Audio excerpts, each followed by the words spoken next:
2 years ago, Boris Nemtsov was assassinated on this bridge not far from the Kremlin. Deputy Prime Minister under Boris Yeltsin, he helped to lead the large protests of 2011 and 2012 as Vladimir Putin returned to power, taking over the presidency from Dmitry Medvedev.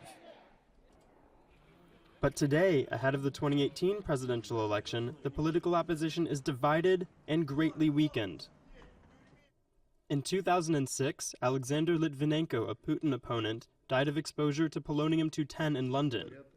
And Anna Politkovskaya, a journalist and human rights advocate, was killed after her reporting on Chechnya. The Russian government denies any ties to these and other high-profile cases.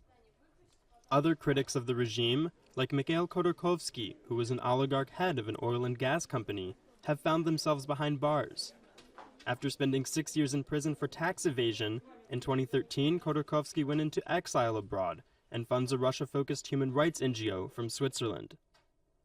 Like him, former chess grandmaster and presidential candidate Garry Kasparov left Russia after helping to lead the 2011 and 2012 protests. He lives in exile in New York and has become an outspoken critic of Putin's government.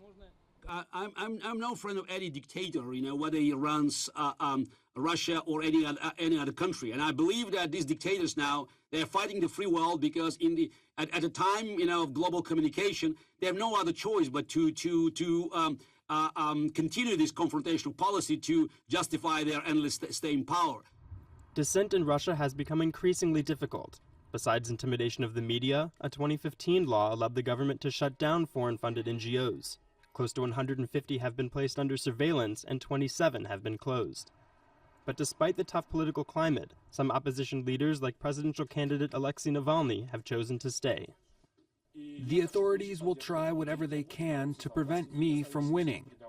But I will do whatever I can to take part in this election and change the government of this country. His candidature seems compromised, though. He's already been judged guilty of misuse of funds and faces a suspended 5-year sentence.